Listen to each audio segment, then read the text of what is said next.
Now we shall begin. You should answer the questions as you listen, because you will not hear the recording a second time. Listen carefully and answer questions 1 to 3. Hi, Jason. So what's the house like? I hope it's as good as the advert made out. It's okay. I think I finally found something we'll both like at last. Brilliant. So what's it like? Well, it's within walking distance of uni. It's in a residential area. There aren't many students living there, but it's easy to get onto campus. And the city centre is only a bus ride away. OK, that's a good start. But what's it like inside? To be honest, when I saw the advert, I didn't think it would be big enough for the three of us. The rent's not exactly cheap for the area. So come on, is it worth it? Well, it's got 3 bedrooms and a nice living room, so we'll all have our own space to work and somewhere to sit together. It's clean and there's no need to decorate. I'm sure your mum and dad would be happy with it, if that's anything to go by. OK, that sounds promising. And the landlady was really nice. She's not one of those people with a lot of properties. In fact, this is the only one she has, so she really looks after it. Her daughter was a student and stayed there last year, apparently. Before you hear more of the conversation, you have some time to look at questions 4 to 6.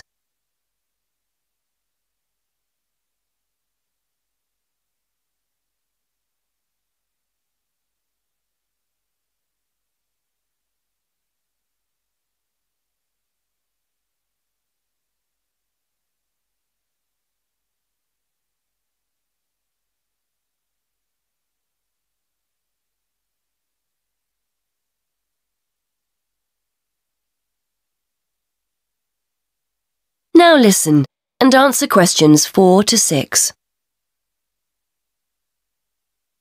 Good. The advert said there's no garage, but I can park on the road outside.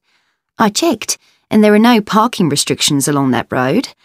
I know there are some shops in the neighbourhood, so we'll be OK for food and basic things. Yes, that's right. It's a nice house, and the kitchen's fine. I suppose it's not exactly modern, but it's clean and functional. All the things you need, washing machine, cooker. There's no garden, which is a shame, so nowhere to sit in the summer. But there's Wi-Fi, so all in all, I'm happy with it. Before you hear the rest of the conversation, you have some time to look at questions 7 to 10.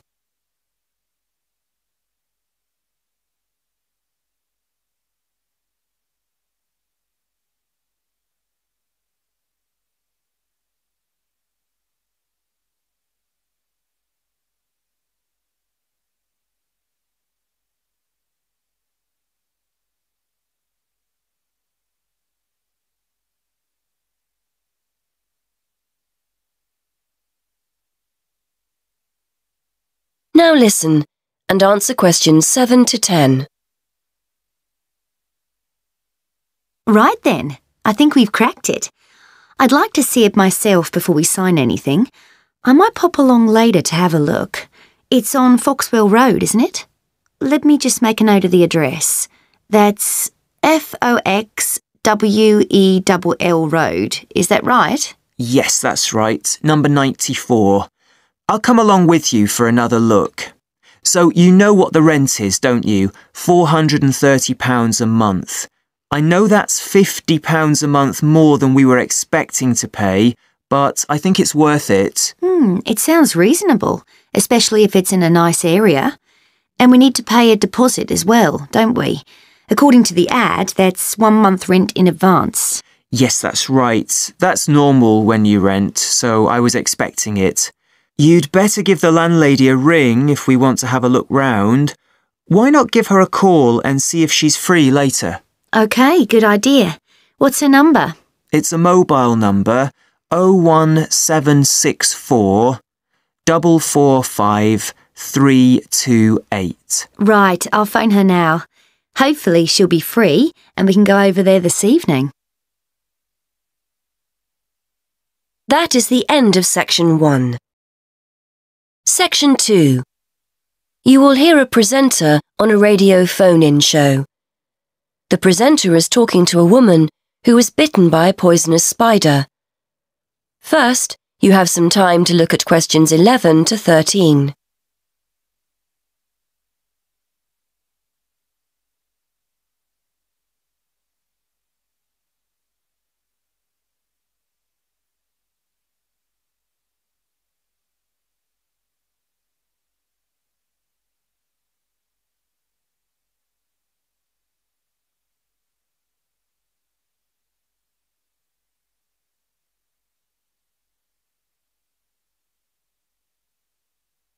Now listen and answer questions 11 to 13. Today we're continuing our Traveller's Tales. On the line we have Amanda Toddington, who had quite a nasty experience in Australia last year. Isn't that right, Amanda? Yes. My husband and I were on holiday and we were staying at a friend's house on the coast near Brisbane. It was towards the end of the holiday and I was about to go into the garden and enjoy my breakfast. I walked out into the kitchen, slid my left foot into my shoe and felt a tiny sting. It was pretty painless, but I shook the shoe off my foot and saw this tiny spider running out as the shoe hit the wall. Anyway, not being an expert, I presumed the worst, that I'd been bitten by something that was going to kill me, and I completely lost control. I don't think I've ever screamed so much in all my life. We'd been told beforehand to always check our shoes before putting them on, as it's a common way to get bitten. So I suppose it was my own fault, really. So what was it that had bitten you? Tony, that's our Australian friend, he immediately asked me if I knew what had bitten me, and I pointed to the corner of the room where I'd last seen the spider. He picked up a jar and found the creature in the corner where the shoe had hit the floor. "It's a redback," he said, and he gently placed the jar over the spider. The funny thing was, we'd been talking about some of the creatures we needed to be careful of a few days previously, and as he said the name redback, the conversation came flooding back to me. In particular, the fact that the bite can be extremely painful. I found out since that the redback is from the same family as the black widow spider, and it's the female that does the damage, which it turned out was what I'd been bitten by. Before you hear more of the radio show, you have some time to look at questions 14 to 15.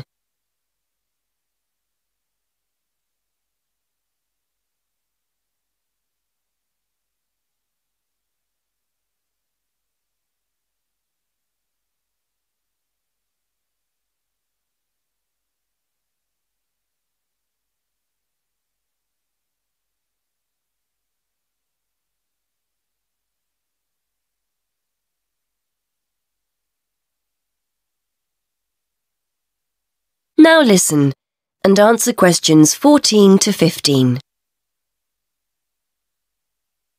You must have been absolutely petrified. You can say that again. I remember feeling quite confused. I wasn't in a great deal of pain to begin with, and yet I could see from our friends' faces that they were concerned. Tony explained that the venom or poison of the bite spreads quite slowly, so the pain doesn't feel too bad at first. Gwen, Tony's wife, brought an ice pack, and Tony held it against the bite to make it less painful. Apparently, you're not supposed to put a bandage on the area, as this can make it hurt even more. Tony tried to put my mind at rest by explaining that this was quite a common bite, that the hospital would have an antivenom, and that everything would be okay. But I was beginning to panic. We were flying back to the UK the next day, and I really didn't know what to do. Before you hear more of the radio show, you have some time to look at questions 16 to 18.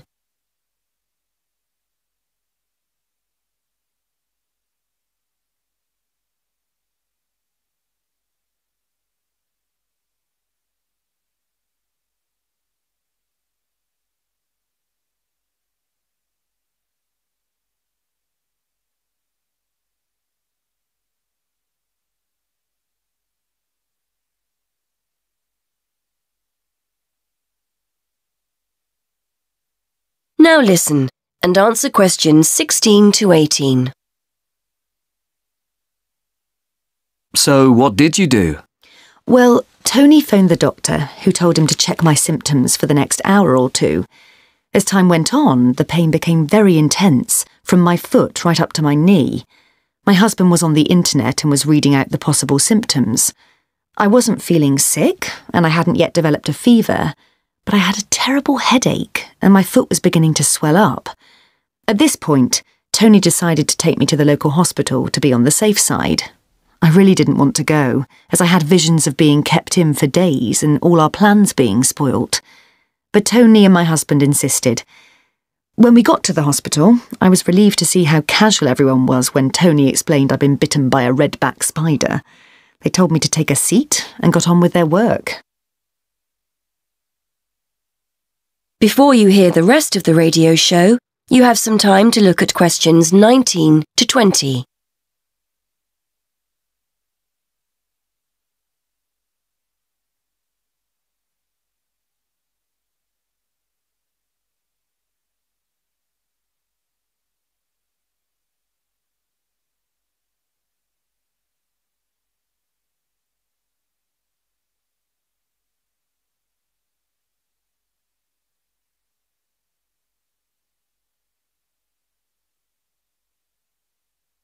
Now listen and answer questions 19 to 20.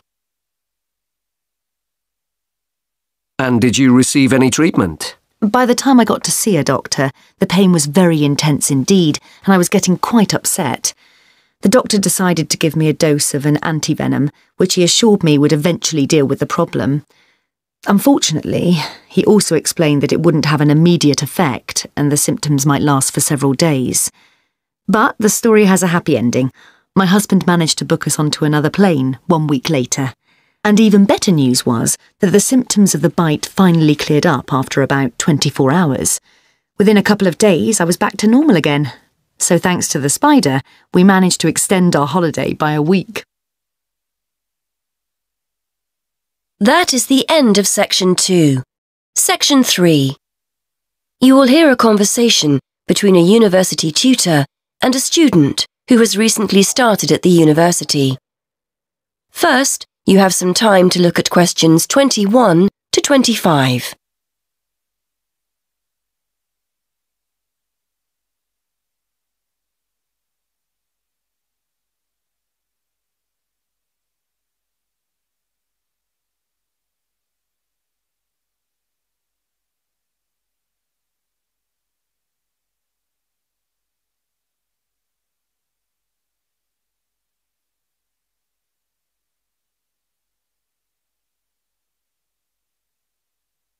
Now listen and answer questions 21 to 25. Anyway, as this is our first session, I'd just like to find out how you're settling in, how your Spanish course is going. Basically, anything you feel you need to talk about.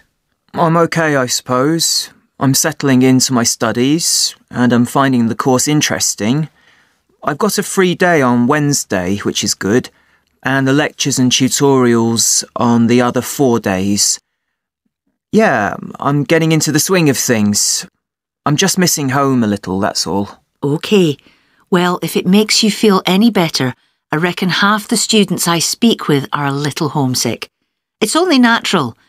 Is this the first time you've lived away from home? Yes. I was thinking just this morning that I've never spent so long away from my friends and family before. I've been back home on one occasion since I started in September, but it's so expensive to get down to London by train that I can't go very often. Well, don't be too hard on yourself, Kevin. It's quite a lot to deal with at first, isn't it? Moving to a new city, being responsible for everything for the first time ever, shopping, cooking, etc. Then making new friends, and then there's your studies, of course, and getting organised. Are you living on campus or in town? On campus, in halls of residence. It's not as cheap as renting a room in a house, but I thought it would be a good way of meeting new students. We're all in and out of the kitchen during the day, so it's not difficult to socialise. Like you say, I'm just a bit homesick. I'm sure that you'll find things get better over the next few weeks. Everything's new for you at the moment and a little overwhelming. But you'll get into a routine and start to feel more settled. What about Freshers' Week? Did you sign up for anything? Yes, I've joined a couple of groups. There's the Film Society, and a tutor recommended the Spanish Society, so I've signed up for that too. I've volunteered to help out on their International Food Day, making snacks, that kind of thing, and I'm looking forward to getting to know other members. You said earlier you were finding your studies okay, so that's good as well. The main thing to remember is to try to be as organised as possible. You have so much more freedom to make your own decisions here, so it's important to structure your time to factor in time for studies. If you're on top of your work, you'll feel much more able to enjoy your free time.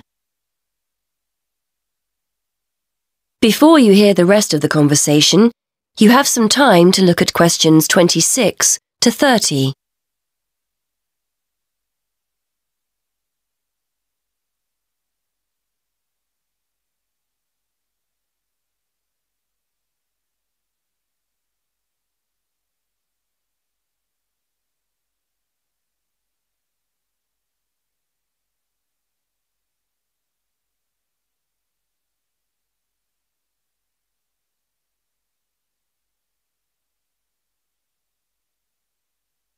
Now listen and answer questions 26 to 30. I was hoping you could help me with my essay writing. I seem to be spending ages writing and rewriting essays and, well... The best bet is for you to sign up to the University Writing Tutorial Service. They have people who are in place to support students specifically with these problems. To join, just fill in the application form and give them a sample of your work. Brilliant! I didn't know anything about that. Can I give them one of my essays to look at? They won't give you feedback on a complete essay, I'm afraid, as they may not be subject experts. It's really aimed at developing your academic writing skills. Ideally, you should write something between 1,000 to 1,500 words. If you find their page on the university website, they've got a list of general topics you can try. So, do I just turn up, or do I need to make an appointment? I've got an essay deadline coming up soon, so I'd like to get help as soon as possible. You'll need to arrange an appointment. The first step is to sign up for the service. Download the application form and essay title from the webpage. Don't forget to state when you're available for tutorials on the form. Email the essay and form to the team and they'll get back to you with an appointment time. It usually takes about 1 week from when they first receive your essay to arrange an appointment. You're usually given 1 tutorial a term, but they may offer you further sessions if they think you need them. OK, I'll do that. Thanks for your help. That is the end of Section 3. Section 4. You are going to hear a lecturer giving a talk on a type of fundraising for business called crowdfunding. First, you have some time to look at questions 31 to 32.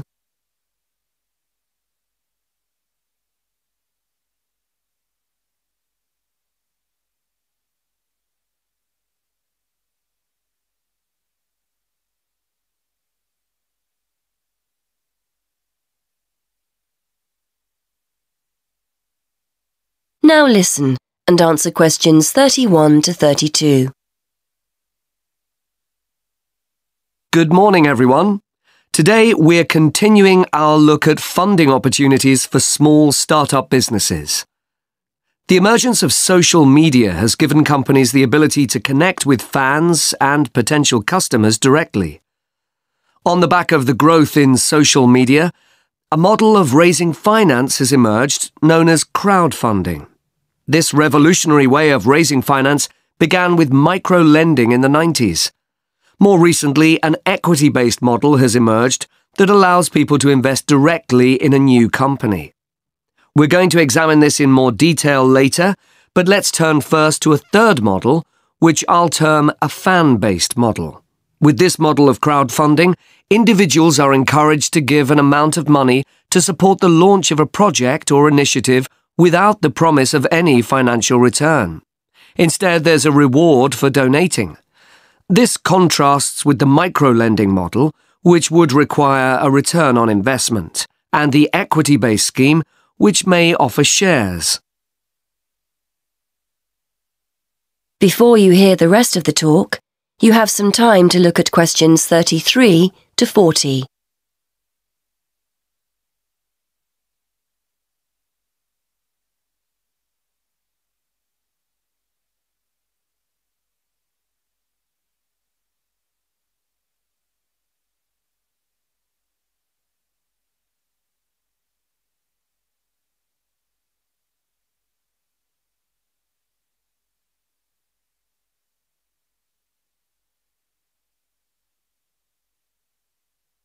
Now listen and answer questions 33 to 40. Crowdfunding portals or websites allow the business concerned to present the initiative along with the financial target required. There's a fixed time limit for fundraising, and if the target amount is reached, all donations are paid to the company or individual. Whether it's an author planning to write a new book, an independent film company looking to make a new film, or a technology company with an idea for an app, the person or company needing funding would turn to its fan base for support. This is managed through one of the many crowdfunding online portals that have emerged. Of course, a fan or supporter of a particular initiative is likely to give money anyway. But donation-based crowdfunding will often make donating even more attractive by offering a rewards-based incentive scheme. Let's take a film company, for example, that needs funding for a new film.